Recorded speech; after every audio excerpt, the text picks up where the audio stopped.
And welcome back for another episode of the Huge Boob Corner. We are here, and it is episode 30. So I just want to say I'm pretty excited about that. We hit number 30. And I want to just say that I appreciate everybody who's been subscribing and doing, commenting, all that stuff. It's been amazing, and I really appreciate it. We're growing, and it's exciting. So thank you very much. So today my guest is a very curvaceous lady with very big boobs coming all the way here from Canada. So I'm really excited to geek out with her because we're going to get into some of that subject. And I'd love to welcome Megan Daw to the show. Hello. How you doing? I'm doing well. How are you? Not too bad. So how was your trip in? It was good. I flew in on a red eye last night to kind of adjust myself. I just left Miami, so just trying to adjust to the time change and the nicer heat here as opposed to Miami. The drier heat. Yeah, because Miami's a little wet. Yeah. So, and when you have huge boobs, the sweat. You get like the sweat marks. Yeah. the sweat bra. Exactly. Right there. Yeah. So, well, that's cool. No, I'm glad that it's been and just here for shooting and some. Yeah. Pretty much. I came out to see you. I came out to do a couple scenes, and I'm actually going to see Dead & Company twice at the Sphere while I'm here. Yeah. Okay. Big Deadhead. Oh, nice. Yeah. Nice. Well, are they like a Grateful Dead tribute, or are they they're some of the original members? Yes. It's some of the original members. So Bob Weir and Mickey Hart are the more original members. Then they have O'Teal. The other drummer is escaping me, and John Mayer is kind of like the lead guitarist now. The Jerry Garcia. Exactly. The name was escaping me, and I'm gonna. Yeah. But all right. Yeah. I didn't know. Oh, that's cool. It's funny though with bands how sometimes it gets to the point where only one original member is in it, and they still go by the band name, and you're just like, does that work? At that point? What I really love is, so I went on a road trip last year, and it was their farewell tour.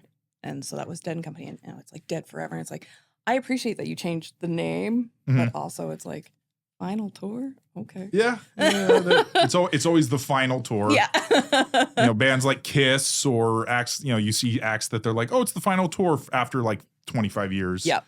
But no, well, that should be cool. I mean, I haven't gotten to the Sphere yet, just because it's, when you live somewhere and it's there, you're just don't really have the desire. Exactly. So, all right. So how about we start off, with an official topic of, your experience with the adult industry and, how you got started with that and go from there.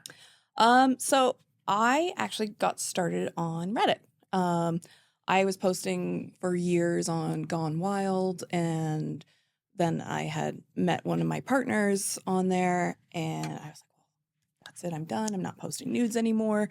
And it was actually my partner who encouraged me to start OnlyFans, and not in a weird way. Okay. Not in a weird way.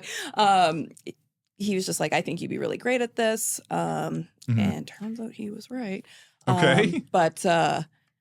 So Reddit, and then it's just kind of, I was working a civilian job, and I was doing titty splash while I was at work.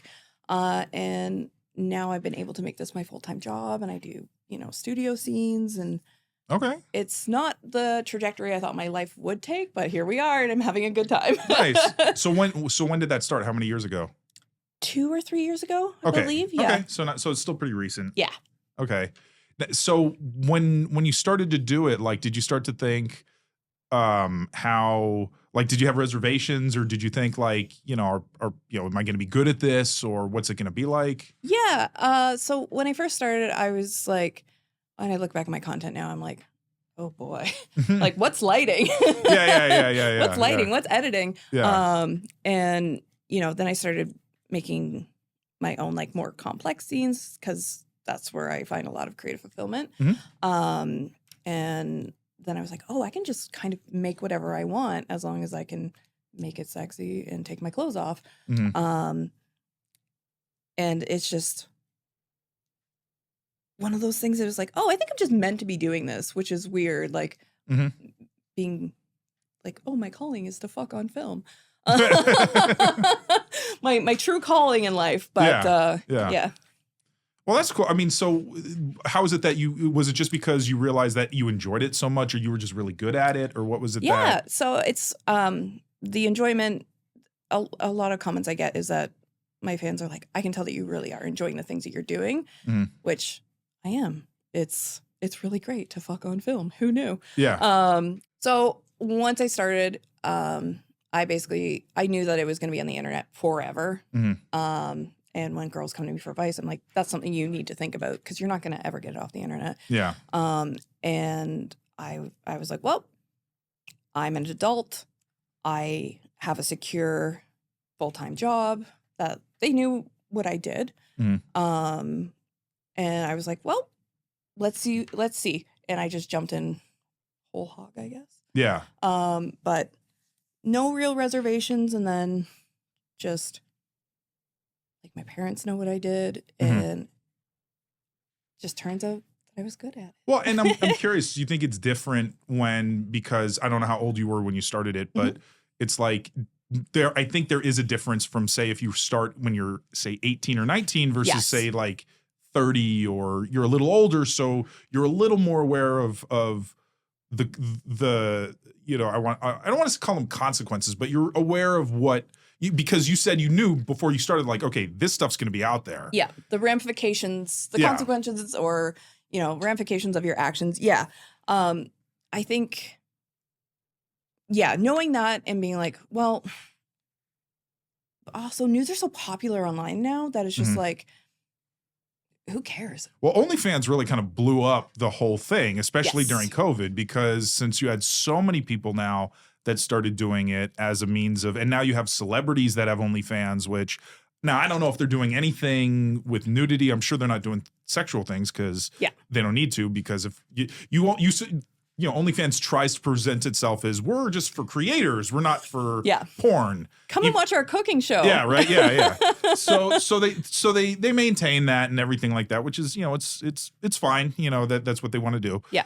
But then you have other things like Loyal Fans and Fansly, so other ones that are a lot more adult like focused. Yes. But still, like, that kind of made it so now, like, the whole OnlyFans thing, because that's kind of the term now. Yeah. Where it's a lot of people, mostly women, that are able to just do that, and I'm sure a lot of them are either doing solo stuff, or if they have a boyfriend or a husband or a partner, they're just filming with them and not anybody else. Yes. So it's just, I guess at this point it's so much more widespread that it probably isn't as much of a moment like, you do this? You take your clothes off? So, but then there is a distinct line, and I've talked to many performers that say this, that just differentiates an OnlyFans performer versus a professional performer who shoots with companies. Right. So, and I'm sure that is a clear line. Yeah. In terms of, getting paid to do it is different than doing it now. And a lot of people make a lot of money staying, in that amateur lane. Yep. So it's not like it's a money thing. It's just a different thing. It's a completely different beast altogether, like doing studio work versus just doing your own stuff. And honestly, like the responses I've had from like my fans on some of my studio work versus some of my more amateur like scenes, they like the raw authenticity of just like two partners fucking, as opposed to a scripted, with this is the same video over and over and over again. It's the same positions. You're just changing out the model. Like that gets tiresome and boring. Yeah. But and I'm curious, do you have like do you prefer your own content versus professional? Or is it like they both serve a purpose that are different purposes? So this is where I'm going to out myself as a fan of the podcast, because Marilyn said it best, honestly. Like, it's always nice to have a day at the studio. Like, you show up, they do your makeup, everything's done, and you just know that you have to perform. You don't have to worry about anything else. And that's really great. But having the full control over everything, where it gets distributed, the edit is also crucial to me. Like, I like My scenes are a lot more convoluted, and like I like to do parody porn, so there's a lot more work behind that. Okay. Yeah. Well, yeah, because you have to actually be accurate almost to what you're parodying. Exactly. To a point. Exactly. So it's just like over here I can have a lot more fun and do stupid stuff. Like I did a Big Mommy Milkers cafe. Okay. Which like you're not gonna get that at a studio, right? No. But they both have their perks. If I had to choose one, I would probably make my own. Yeah. Just because, like Marilyn said, owning your own content is nice. Well, and at that point, it's like some studios and some companies, the exposure is nice. Obviously, Yeah. if it gets you the ability to reach new people, Yes. and then draw them to your stuff. But yeah, obviously, they're not gonna. If you have a certain quirky idea that you're like, hey, this might be fun, and they're just like, okay.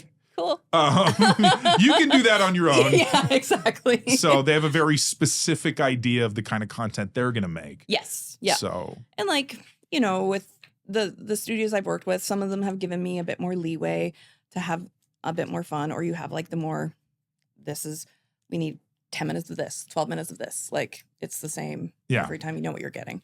But it's having a mix of both is a perfect balance, in my opinion.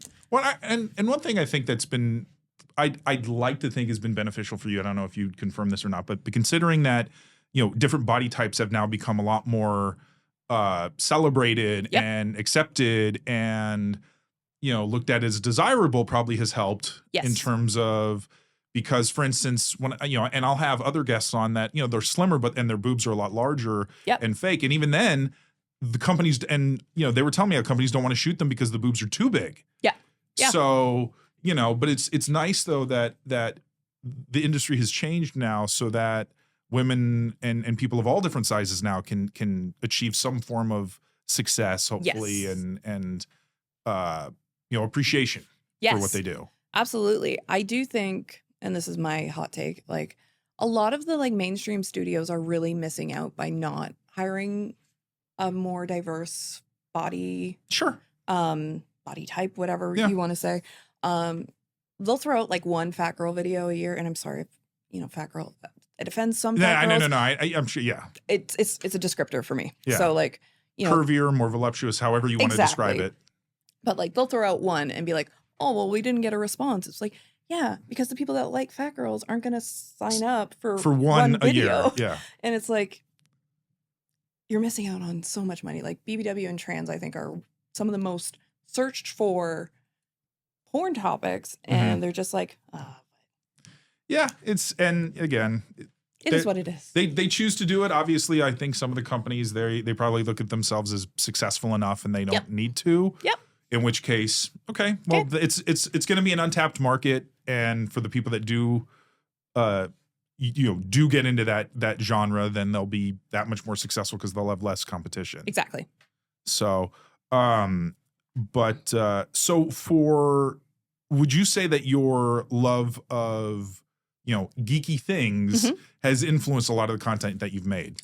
Yes, absolutely. So my nerd gamut runs anywhere from like building Warhammer miniatures, to like I'm covered in like a Pokemon tattoo, Overwatch, love playing video games, love X-Men, Marvel. Like I have Spider-Man nails today. Nice. But I like to take from those things, like I'll do photo sets where I'm building miniatures or painting miniatures. I'll do lives where it's like tits out, it's this big. Yeah. And I'm like trying to paint eyeballs on something and it doesn't. Yeah. To I'm making Rogue JOIs and or Rogue and Gambit videos, but it has to be canonically correct because that's important. Do you know what I mean? Yeah. So, that's interesting. You actually take that into consideration, and you don't just dress as the character. You actually want it to fit within the canon of the story. Yes. So one video I did with my partner Remy is, since Rogue can't touch someone with bare skin. Yeah. I used a stroker on them because it's not direct content. Okay. So it's just like, okay, well, you can come all over me. That's always hot. Yeah. But it still makes sense in the lore. Yeah. But, all right. Yeah. Yeah. So the nerd runs deep. Nice. Well, yeah. So let's segue to that then. So because you said that you love comics, and now the X-Men are those your favorite set of characters? Yes, I think with the new, like, the rebooted show, it's really like reinvigorated my love of X-Men. It's just like, oh, this is a world I haven't visited in a really long time, like, and so it's nice to kind of dive back into it. But Yeah. I watched Wolverine Origins yesterday, and I was like, oh, this is bad X-Men. I remember this now. You talked about the first movie with Hugh Jackman where it was the first non team up movie. It was just his origin film. Yes, and it's like, oh, we don't talk about the Fox movies. Well, you know what? It's funny because the film had, because I remember when I saw it and I was still a pretty big X-Men fan. I liked Last Stand to an extent. I wish that they had, for instance, had more of Beast, because I loved Kelsey Grammer as Beast. I thought he was perfect as that character. Very sophisticated, intelligent. Yep. But yeah, Origins came out and it was just like, oh, because Hugh Jackman, was so perfect for the role. Yes. And yeah, there were things, unfortunately, that I think the movie did, and where you're just like, okay, that's it. And here's the thing: I never read comics growing up, so I never had that sense of, does this follow the comics the way it should? Yeah. I just looked at it from like a movie perspective and and in that way. So, which, speaking of then, looking at the entire X-Men array, film-wise, okay. What is your impression then of the franchise, basically? I like the newer stuff more. Like, I know a lot of people don't like New Mutants. I really liked it. The older, okay, so Origins yesterday. After I was done watching it, I had to stop and have a full 15-minute conversation being like, why did that's not how Deadpool works. Yeah. That's not how Cyclops works. Yeah. Why is Scott screaming all the time? Yeah. How is Gambit 35 years old, but Scott is 12? Like, what? Yeah. So that's kind of my opinion of the movies. They could use a reboot, in my opinion, with people that actually care about the characters. Well, because I know the first two, so the Bryan Singer ones from 2000, 2003, those are, I think, considered the two of the best. Yeah. And the first one was just so, that kind of kicked off the whole 2000s, because I don't want to negate things like, the original Superman, Tim Burton's Batman, and then stuff from the 90s like The Crow and Blade and other comic book films that did a lot, that were successful. Yep. But the first X-Men, which is now, I guess, canonically a part of the MCU. Yes. So let's take a winding path. Yeah. So it's just, and of course, Patrick Stewart as Professor X was perfect in that way. Yep. So, and it's interesting how with your favorite character, Rogue was a focus of the first film. Yep. And then she just dropped. Yep. Disappeared. In the second one, she's there a little bit. Yep. And then in the third one, I think it's maybe, I don't know, an appearance. Yeah. And it's interesting how her character, how that happened to her. It's really wild to me because she's a fave, but she's a fan favorite too. It's like, what is happening? Well, I'm curious. What did you think of Anna Paquin's performance as Rogue? It was muted, in my opinion. Well, and the only movie she actually got to do anything in was the first one, and she's so young as the character. Yeah. It's more like she's trying to figure herself out. Yes. Instead of being assured she's, she knows who she is and she's a lot more, confident. Yeah. Which she doesn't really end up becoming because her character doesn't have any growth. Exactly. And yeah, they did Rogue dirty. That's all I'll say. Well, they did a lot. They did Cyclops really dirty. That's true. He was supposed to, he is the leader of the X-Men. He's intelligent. He's courageous. He's he's a good guy. Yeah.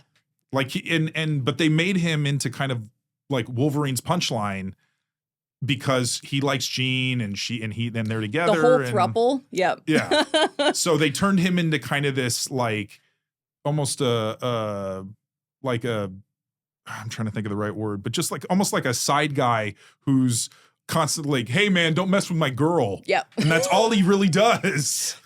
I mean, I don't want people to come at me like dead in the camera. Scott is always complaining or crying about his dead wife. That's like in the comics or? Yeah. And like, I like Scott as a character. And I think, I don't know if you've seen X-Men 97. They're kind of trying to establish that like, oh no, like Scott's a good guy. Yeah. He's competent. He's intelligent, but he's flawed now. Yeah. Like, he's not fully a Boy Scout, which is always nice. Cause when you have like, I just always do the right thing and I've never had any moral quandaries. It's like, cool. But like, you need to have flaws in your characters to make them interesting. And so then they have growth, which that's why I'm really enjoying 97. It's very good. Well, like Scott in the original cartoon, the 90s version, he was a good character. He was well written in that. Yep. And I thought James Marsden was a good casting for him. Yes. Yeah. Really good casting. Just the way they did the character was, again, it seemed like Wolverine was obviously, because he's like one of the most popular characters, that he was kind of the breakout character of that franchise, which is why he's the only one that got essentially solo films. Yep. I was like, how many? minus Jean Grey's Dark, Phoenix movie that came out, which was, I didn't see, but I heard was not very good. I fell asleep.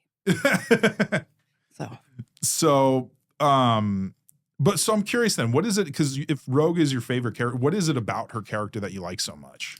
So with Rogue, she does a lot. I don't know. I guess I see a lot of like myself in her, like emotionally, she pushes a lot of people away. And there's like kind of some accurate BPD representation within her. That is just like, oh no, like she can still be liked and have all these flaws. And sometimes, say or do things that aren't great. But people still care about her at the end of the day. Whereas like a lot of times with like BPD representations, like these people are terrible and you shouldn't care about them and they're going to hurt you. And it's just like, so having some sort of positive reinforcement of like, oh no, I'm still a good person and people can still like me is something I've always been drawn to with her. Yeah. And she's also just like really hot. So that's true. There's that. Well, because for instance, the other female characters of the group, prominently Jean Grey, Storm. Yep.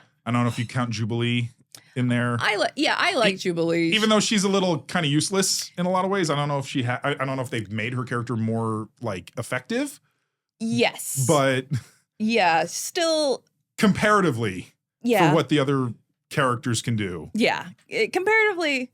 Well, thanks for coming. Yeah. Well, because it's like, Jean Grey is one of the strongest mutants. Yes. Right? Like of all of them. Yeah.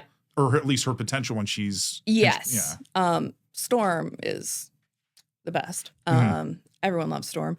To me, she's one of the best X-Men, mutants, all that.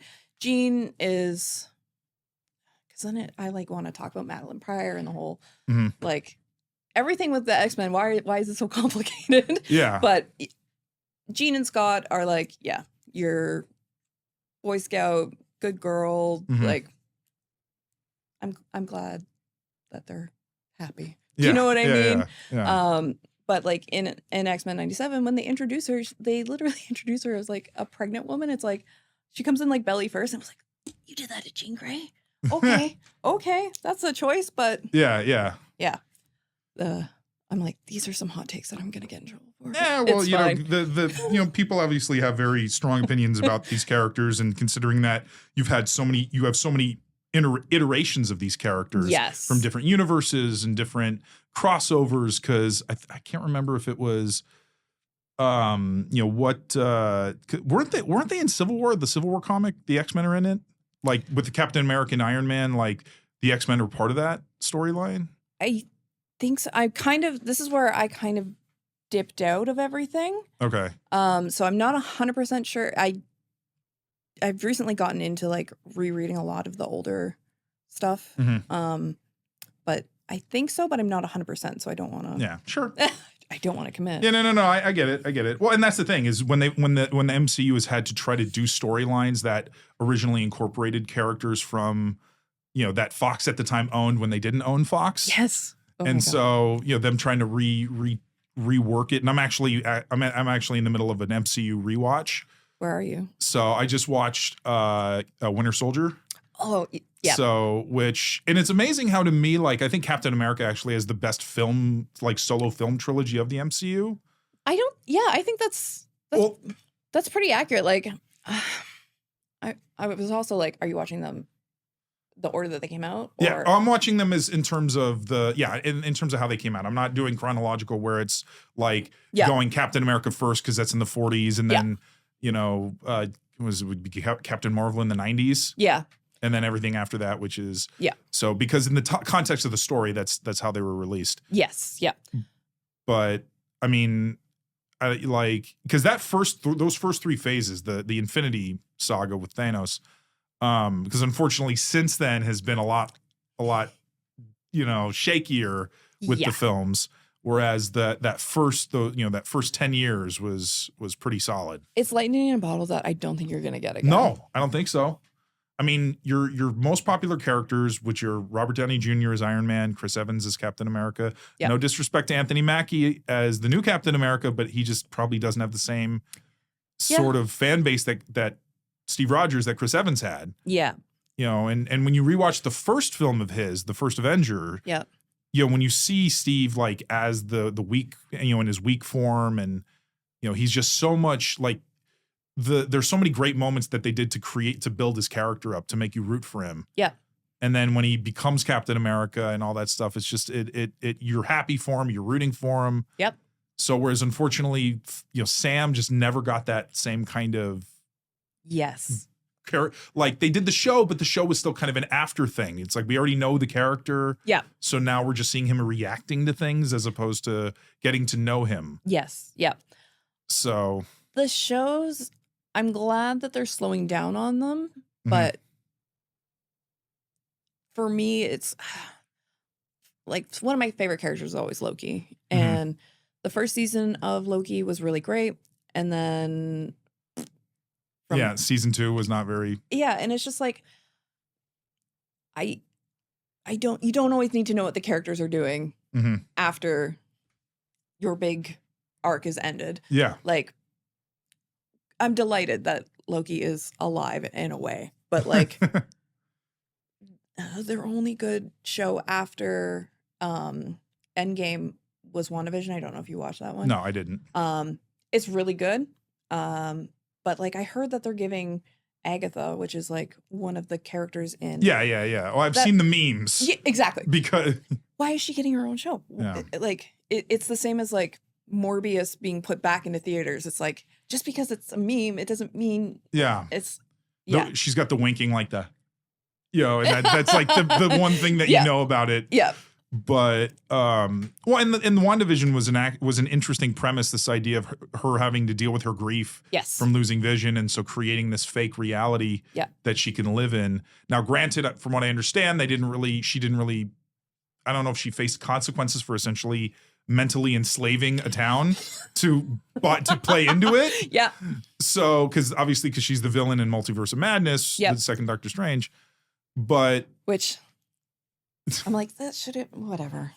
Well, and the problem that was a Sam Raimi. You think Sam Raimi, who did the Evil Deads, he did. Yep. I don't know if you ever saw Darkman with Liam Neeson. It's an early 90s movie that was basically a comic book movie that I don't think was even based on a comic. I think it was an original story, but used a lot of comic book elements to it. So you probably find it very interesting, and it's it's a very interesting movie from it came out in 1990. Yeah. So to see it and but that was like Sam Raimi's, I think, first foray into because then he obviously did Spider-Man after that. Yep. So I think Darkman's a very beloved for a certain group of people. Yeah. But yeah, you'd think it would have been a better movie, but unfortunately, I think because Marvel is now lost because they don't really know what to do. Yes. With the story. Yeah. As I've been rewatching, the MCU, like just that little moment after the first Avengers where you first see Thanos, and you're like, that set it up for the next two phases. Yeah. Was leading to him showing up eventually. Yeah. It's it is insane that they are trying to recreate that same level of hype, I guess. A commitment too. Yeah. And it's just like, okay, so Disney is pumping out, it's the same with like Star Wars too. You're pumping out how many shows? I'm sorry, how much of my time do you expect me to dedicate to this? A lot. But it's just like, I loved Rogue One. Yeah. I enjoyed the Cassian show, but like, it was good, but for who? Yeah. Like, it's Rogue One. Not a lot of people even saw Rogue One. Do you know what I mean? Yeah. And it's like, I don't know. I don't know what Disney's doing ever. Yeah. And it's just, well, from a business standpoint, you can understand these are two of the most, especially Star Wars, at Yes. the time when they acquired it, because the MCU wasn't as big as it now is or had become. But yeah, that they're trying to get as much money from these properties and these franchises as they can. The problem is that they think that just churning out stuff, there's no regardless, love and care. Yeah. For characters that like people have grown up with or have emotional ties to, and they're just like, here it is. And it's like, well, you don't care. Like, Well, and that's something that comic book films and fans have had to deal with the films. Yeah. When they've seen, like, for instance, we'll go back to Origins, when Ryan Reynolds' Wade's character turns into, I think, Weapon X or Weapon 11 or whatever. 11. I think 11, yeah. And people were like, what was that? What? And so when Deadpool actually came out in 2016, and people were like, thank you. Yes. He got, like, because he loved the character and he got it. Absolutely. And that's probably one of the best pairings of a character and an actor. Absolutely. So, which I'm really excited for Deadpool and Wolverine, which is going to be coming out in a couple. Yeah, that's Marvel's only movie coming out this year. Yeah. And this is a weird, but like, have you seen the popcorn buckets? Did you see the Dune popcorn? I saw the Dune one. I haven't seen the one that did they show the one for Deadpool and Wolverine? I'm not 100% sure if it wasn't a joke one, but it was basically like the masks and they just have a hole in them. And I'm sure. Like, I could easily see them doing that, but like, I'm really excited for Deadpool Wolverine, to the point where I just filmed a video of Deadpool fucking Wolverine. Okay. So I peg. Oh, all right. So I'm Deadpool, they're Wolverine, and it's just like the writing that we did. You don't have to write in porn, but sure, you don't have to. don't have to, but it's just like, I don't know, creative inspiration. The movie's coming out. I'm just like, I'm nice excited. tie-in. Yeah, exactly. Well, there was pegging in the original one, in the first film. Exactly. When they're doing the whole opening montage of the sex montage. And everyone knows Wolverine's a bottom. Don't come at me. That's funny. I'm gonna get in trouble. It's fine. I'll just private my Twitter now. Yeah, right. So then I'm curious then, what got you into comics then, like originally? Because was it just like was it the stories, the characters, or you had a friend that was into them? Like, how was it that happened? This is gonna be like every like stereotypically pretty girl now was like, oh, but I was ugly when I was growing up. So I was ugly when I was growing up. And so didn't have a ton of friends. And I was just like, I had family members that were like into comics and stuff like that. And so I would just, pick up those there. And then it was just slowly I made friends with more nerdy people, picked up more nerdy hobbies along the way. But yeah, it's just like, oh, I was sad and lonely when I was a kid. Yeah. But yeah, so that's how it all started. And now we're here. And I was going to say, did you kind of test out certain characters, certain comics before you found the ones that you liked? Or did you found the ones you liked right away? There's like, I'm still honestly testing out different, because like, I want to go back and reread the Claremont stuff, but it's just like, I'm reading it on a tablet. It's not meant to be read like that. Yeah. And it just doesn't have that same kind of magic to me. So as amazing as all of that his run is, it's just like, I need newer stuff that is meant to be read in a digital form. I mean, I know comics have kind of hit a hard spot right now with their publishing. I don't know if that's because the stories they're writing are not very popular right now with the readers, or if it's you now have people, same thing with the movies, who are writing for characters that they don't necessarily love? I That's a fair question that honestly I hadn't really spent any time considering. I think comics are a weird medium now because like you have like your dedicated idiots who have Marvel Unlimited who are reading everything that comes out. But it almost feels like a dead form of media at the same time. Like you don't go to the comic stores are becoming more scarce. Yes.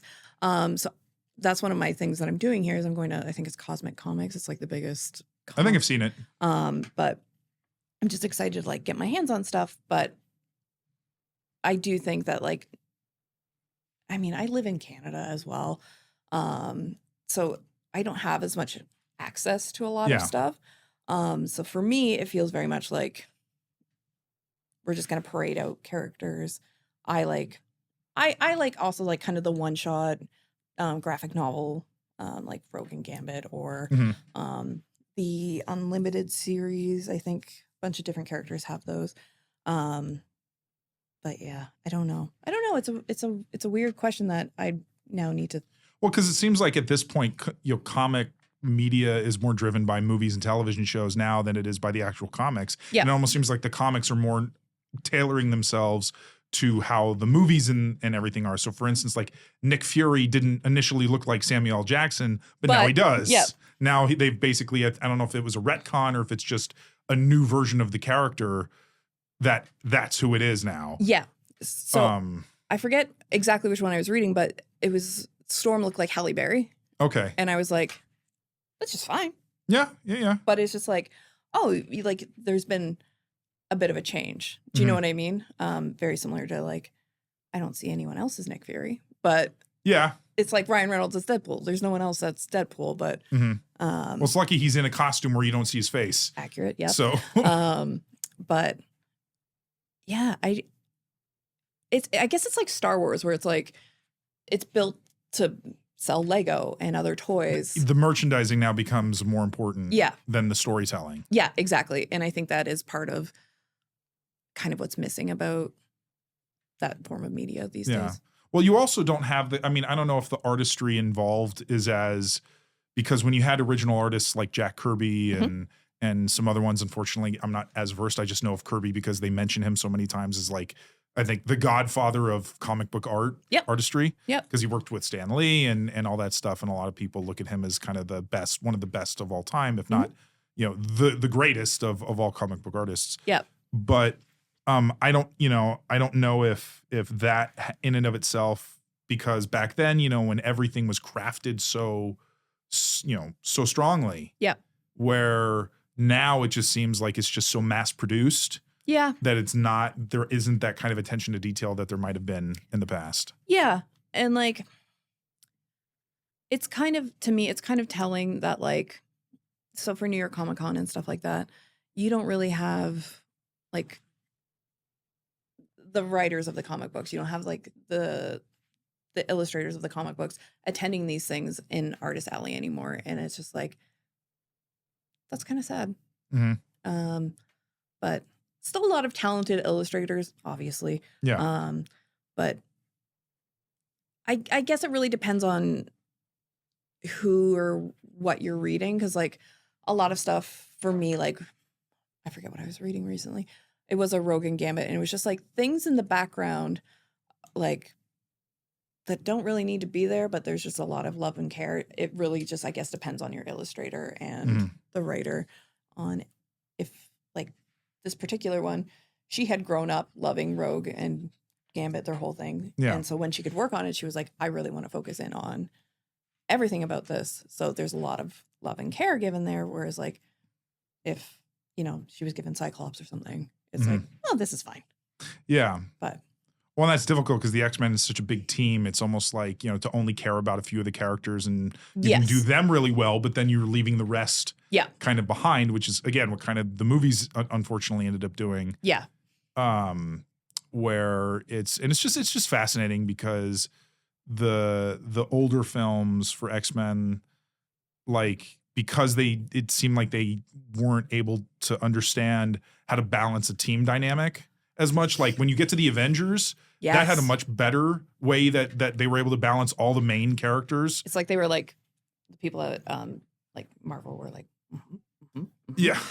Well, because there's not when you rewatch the original Avengers film from 2012, no one's really the main character. Like it's not focused on Iron Man. It's not focused on Captain America. It's all it's about the team. Yeah. So they all get their moments to shine. They all have as opposed to in like the first X-Men, it was clearly like the Wolverine and Rogue show essentially. Yeah. Where even characters that should have been maybe more prominent, like Iceman, who was one of the biggest characters of the group. Yeah. He gets relegated to just kind of like having a crush on Rogue and sorry. No, it's all right. No, I didn't even think. Sorry. So, anyway, though, I'm sure we could obviously, keep going on the X-Men front. I have to ask you one question. Mm-hmm. What's your favorite MCU movie? Probably Infinity War. Yeah, that's a good one. Just because, I mean, one, it has an amazing pace. Yeah. To it, like from the very beginning, like when it starts on the Asgardian ship with Thanos and Hulk, and it's like right after Ragnarok, essentially. Yep. And from that moment on, when Heimdall sends Hulk back to Earth, and he's like, he's coming, he's coming, and then right from that moment, it's just this this race against time, to basically stop Thanos from getting all the Infinity Stones. Yeah. So the pacing was really great.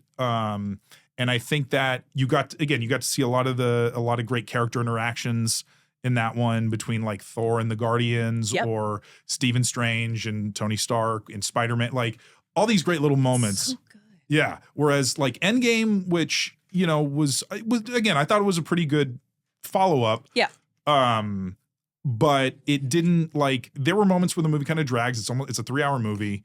So it doesn't, again, whereas because there is that essentially that ticking clock in Infinity War, from the very beginning, you know what the stakes are and you know what they're trying to work against. Yeah. Whereas, in Endgame, they're like, okay, we have to create time travel. We have to do all this stuff to go to these different timelines at different places to get all the different stones. Yep. And so you're like, oh, okay. Yeah, all right. It's Tony Stark. Although I do like the fact that Ant-Man, because I love Paul Rudd as Scott Lang. I like that he was in Endgame. Yep. And even though he wasn't in Infinity War. Yep. And I'll be curious to see what happens, how they explain him, because in Deadpool and Wolverine, you have his corpse essentially serving as a base. Yep. So it'll be interesting for that. But yeah, so Infinity War. How about you? Mine, I think, is Ragnarok. Okay. I don't know. There's something about that movie that I just love. Mm-hmm. I think it's because it's slightly less not that the MCU is serious by any means, but it just has a little screw loose with it, which is something I always enjoy. But especially compared to the other two Thors, which were very serious movies. Oh God. Let's pretend that there's no fourth movie. Yeah, I haven't seen Love and Thunder, but I didn't either. Yeah. But Infinity War, great. Yeah. 10 out of 10. Yeah, nice. So, but because you also talked about that you're into gaming. Yeah. So I don't know what kind of games are your favorite types? So I really run the gamut of I like cozy games, so Stardew Valley, Animal Crossing, to I was a competitive Overwatch player for a little while until to the point where I do have this full half sleeve of Overwatch characters that I really enjoyed playing. Mm-hmm. But I never quite got into WoW or anything like that. Because that's terrifying. That's commitment. Yeah. Because that's a game that theoretically doesn't end. Yeah. Story-based games, you play until the end of the story. Yeah. And then it's over. And then you're like, okay, that was good. Yeah. But your Zeldas, Horizon, those are all kind of my favorite kind of games. But I guess, Pokemon, I'm the right age to grow up with that and be like, this is still a part of my personality. But yeah, so basically most games I'll give a try. I love Baldur's Gate. I don't know how much you play games. I don't. Okay. I'm not a gamer. Okay. So I'll admit it. turn-based RPGs are probably one of my favorites. Baldur's Gate was really great. I mean, everything by them is great. Divinity. There was a second one that maybe it was just Divinity too. But that whole studio is amazing. And again, kind of going back, is like they put a lot of love and care into those characters and continue to update the game 4 months after. Like, that's not something you ever see from game studios these days. But yeah, if I have to put myself in a box, I'm gonna go just RPGs because you have the widest variety. And did you get into gaming around the same time you started getting into comics, or did those happen separately? Separately, actually. So when I got married, like my husband actually got me into them because I wasn't super into games, which like, you know, Pokemon, that kind of thing. But like my husband's like, oh, I think you enjoyed this. And I was just like, I'm bad at games. I don't speak video game language. And then like I was terrible at Mario. But it's just, I was like, oh, but these stories are really immersive. And I'm like, I think video games are an underappreciated media form in that like there's some really amazing stories. And I'm glad that like people are starting to realize that like The Last of Us and art, like it's an masterpiece. And I'm looking forward to the next season of the HBO show, I think. But also not emotionally ready to deal with what's about to happen. See Pedro Pascal growing his hair out, and I was like, oh, he looks good. And I was like, oh shit, I remember why he's growing his hair out. But yeah. Well, and it's interesting because games are it's because it's a form of entertainment that you actually interact with as opposed to just watching. Like with a movie or a TV show, all you have to do is all you can do is watch it. Whereas video game, and also depending on how good you are at the game, determines how much you enjoy it. Because if you suck at the game, you're not going to like it. Most likely. So I loved Tears of the Kingdom, Zelda. But I really didn't enjoy the like base part of the game where it's like you can build anything. It's like, but I'm bad at building. My brain doesn't work like this. And I'm like, it's basically sometimes it's like you feel like you're bashing your head against a wall and being like, I'm just trying to get from point A to point B. I just want to continue this quest that I'm doing, but I have to build this stupid thing. And I was just like, you want to have more freedom to do what you want instead of having to do what the game determines or dictates for you to do. I still powered through, still beat the game, but it's just like there's some like every game has game mechanics that you don't like, but like for instance, like making your own decision and kind of making things your own story, like Baldur's Gate, like I was saying, the choices in that game are insane. Like, I mean, I don't know if you've ever played D&D. No. Okay. But like you can be, you know, lawful good to chaotic evil. You can do whatever you want. And there's going to be people in the game that don't like you, or there's going to be certain storylines that are cut off to you if you act a certain way. And it's just like, that's amazing. You're just doing what you think is the right thing to do in that scenario. And there are ramifications to your actions. And it's just like, so many games are so linear that it's just like, do the thing. Good job. Do you know what I mean? Well, and that's interesting. One of the games I have played through, with the very few, was Star Wars Knights of the Old Republic. Oh, yeah. Which you can do that where you start out neutral and essentially from the light or the dark. And then how you choose to play the game determines if you become more Jedi-like or more Sith-like as you go through. And I remember I played through the game multiple times to do both, to see what it would be like to go the Sith way and go the Jedi way. So I guess I don't know if that's in that way where you can kind of choose how the game unfolds the way you want it to. And a lot of players, same thing. Like there's a dark urge run where you have to do some pretty terrible things. It's just to like, I don't know. I love games that put so much thought into everything. And like, that is a game that I had a really hard time getting into, the Old Republic, but it's a very good game. I enjoyed playing it. But like, I don't know. I enjoy games that, they cost $80 American. Jeez. So having a game that has replayability is amazing. Yeah, because then you can get your money's worth out of it instead of it just being a one playthrough. Yeah, and it's done. And at least, well, I mean, nowadays you're not even getting a finished game for $80, but that's a whole other thing. Yeah. So, well, I mean, I'd love to. I'm sure we could keep talking about this, but I do want to get into the boobs because that's an important part of the show. The name of the show. Yes. So I just want to say, because yours are natural. Yes. And you didn't opt to have them. Right. They grew. How are your feelings towards them? Oh, I really like them. Okay. Wow, I sound a real Canadian on that one. I really like them. No, I feel like when I was growing up, there was like this big shame around like having big tits because like I grew up in the 2000s or whatever, and everyone was super small, and I don't have that. But I liked them. I always found them neat. I developed pretty early. And it's just how it is in my family. Everyone is. So it's genetic. Yes. Okay. Very much so. Okay. So you were pretty sure that you were going to get them at some point. Oh yeah. You weren't like, when are they going to grow? Oh no. Okay. No. You were just waiting for it to happen. I was just like, okay. Yeah. All right.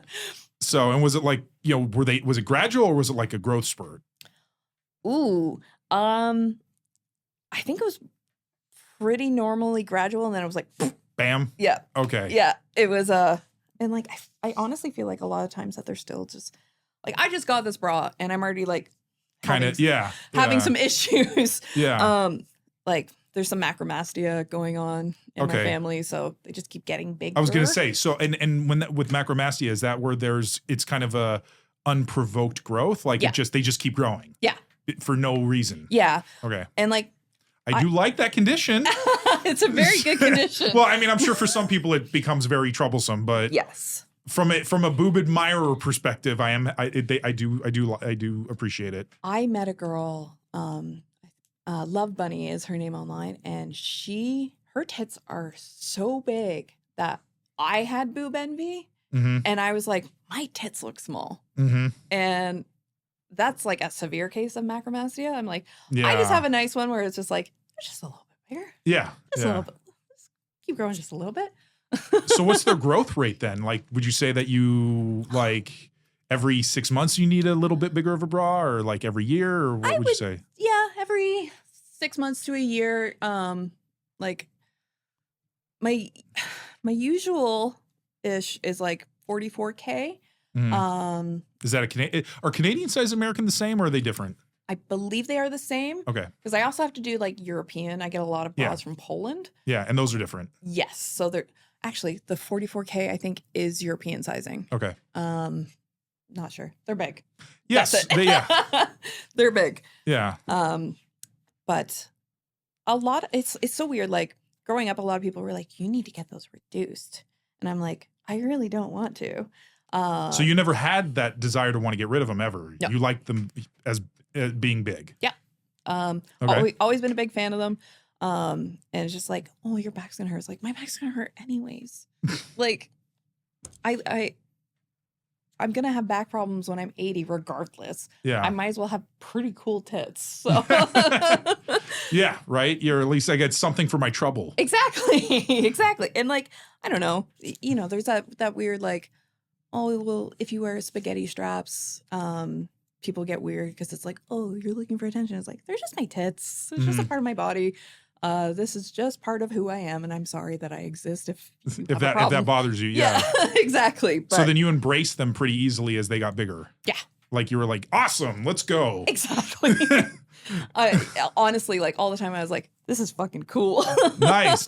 Yeah, well, because again, when they're natural, you hear a lot. You have talked to, obviously you've probably seen some episodes where they have a love-hate relationship with them. Yeah. So, but it sounds like yours is mostly love. Mostly. Yeah. Okay. Yeah. A lot. Like, I'm trying to think of like, there's times where I wish that they were a bit smaller. It's kind of funny having cleavage in a tank top, but that's not in a tank top, in a turtleneck. That's what I'm trying to say. Okay. Yeah. I got it, right. But like, I don't know. I don't see anything bad about them. Yeah. They fill out my shirts, and that's always good. Yeah. Well, and I mean, considering that you live in Canada, I have a feeling that you get a lot of opportunities to dress in a way to show them a little more. Honestly, accurate. And I'd never really considered that. So yeah, when I'm coming to like Miami or Vegas, I'm like, let's go, girls. let's go. Let's have a great time. Yeah. Yeah. Because, and it's interesting because, it seems like, especially with the body positivity happening now, you have more, bigger women that are more comfortable saying wearing bikinis and stuff like that in public places. Yep. So as opposed to like, more covering like one pieces or whatever. Yep. So, so do you go like when you go to the beach and stuff like that, are you bikini? How do you? Honestly, I love a bikini. I'll rock a string bikini any day. I just am like, what's cute? Mm-hmm. I'm really bad, and like this is like one of those like, oh, I'm so bad, but it's really good. I love small triangle. Yeah. And like I'm like, okay, so these are extra large. I'm not sure, but I'll buy a large because I'm like, the size difference is so fun, but it's not great at a beach. You know what I mean? Yeah. That might not be the best thing to wear there. But like even today I was at the pool where I'm staying and I was wearing like just a one piece zipper in the front. And even that was like, whoop. And I was like, I can't be here right now. I need a towel. Yeah. But I'll wear whatever. I don't care. I'm really comfortable in my body. I was also going to say for you, the freckles also help to kind of accentuate them as well. Yeah. The cleavage, cleavage freckles. Yeah. Which I honestly, I was like, I don't know if my tits are big enough to be on this podcast. Really? Yeah. I was having a little like, are they okay? And I understand that. I mean, I can appreciate that, but no, I think that you were more than qualified to be on the show. Tit expert. Yeah, well, I'd like to think so. If I'm an expert at anything, it's big boobs. Yep. So, would you say that they're your favorite body part on yourself, or do you have something about yourself that you like a little more? Ooh, they're one of my favorites for sure. Because like this sounds like the most pick me shit. Like, oh, I love my, but like I genuinely like they're soft. They're fun to like poke at. Yeah. They're genuinely. Sometimes I'm just like, bit. Or when I'm going down the stairs, I'm like, this is fun because like I barely moved. Yeah. But a lot of times, like I have nice eyes, but that's like the like your eyes are so pretty. It's like, it's different than like good tits. Yeah, right. Well, sadly to say, eyes don't like if you're walking down somewhere, people are going to be like, "Did you see her eyes? Did you see how big her eyes are?" Yeah, right. Like the big eyes. I was at Disney 2 weeks ago, I think, something like that, and I was wearing like I was at Disney. I wasn't exposed. No. And this guy walked by, and he was like, "Her back must hurt," and I was like, a little rude, but also I get it. I'm good. No, it's fine. But it's just like I almost never hear the comments. I get a lot of the like stares. Yeah. But like I think I'm just so used to it by now that I just don't even notice it. But well, and another thing too is like I think because when you have them as throughout more of your life because you've had them for such a long time, you probably get used to the fact that people are going to be staring at them. Whereas, say, if you started out with no boobs for a long time and then all of a sudden you get huge boobs. I can't imagine what and that's then you're like, now you have to adjust to getting a lot of attention. Yeah. And people looking at you, which, is probably partially maybe why some people get them. Yeah. But, you're in your situation, you're probably just like, people have been doing that for a long time. Yeah. And considering that you come from a family of busty women, just kind of. But they feel this weird shame about it. They're like. Really? They do? Yeah. Okay. So it's like my mom would always be like, well, you need to cover up. Like even she knows what I do. And she's still like, moms are moms, I guess. Yeah. But it's just like everything is like, when you see like ugly plus size clothes, like that's what my parents, my mom would be wearing or my grandma would be wearing. It's like this, they're like, for what? Why are you doing this? Yeah. But well, and I guess I'm just like, it's interesting because I'm wondering, would it be, is it say your most popular feature with your fans? Ooh, no. Really? I know. right? Is it your ass? It is. Is it always? It's always the ass with the BBWs. It's interesting. I don't get it. Like I have a nice-ish butt, but like compared, no. Well, like, cause I mean, I don't know. Is yours really round, or is it just because some of the like when I had like Omaya on, she's obviously got a really big one. Yeah, she's got. So that makes sense that that's her more popular feature. But I have a nice top, and then I don't like the rest of it. Okay. But whenever like Reddit, OnlyFans, Twitter, people are like, show more ass. And I'm like, for what? Yeah, right. But you know, who am I? It's interesting. So then I'll finish up with, what is your favorite thing then about having huge boobs? You might have kind of touched on this already, but this is going to be the weirdest answer. I like having portable pillows. Oh, like I can demonstrate. It's like okay. There you go. So that's my favorite part. It's just like, do you do that on planes? I can. Okay. Yep. But like, I don't know, sometimes I'll be like tired out for dinner or whatever, and it's just like you can just rest on them. Yep. That's nice. Yeah, that is nice. That's my favorite part. Because again, sounding like you like them, more so than you dislike them. That, I guess it might be hard to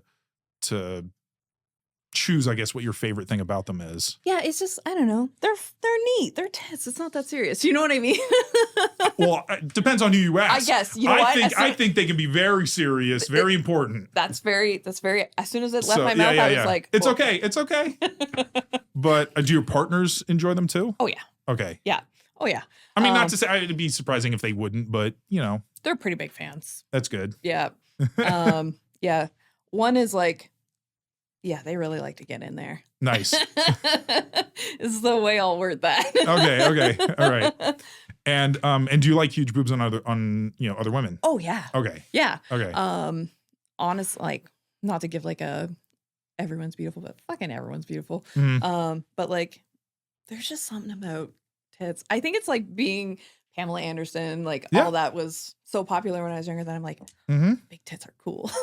Yeah, exactly. But yeah. So, all right, Megan. Well, thank you so much. I hope you had a great time. I did. Thank you for having me. You were a wonderful guest. Thank you so much for being here.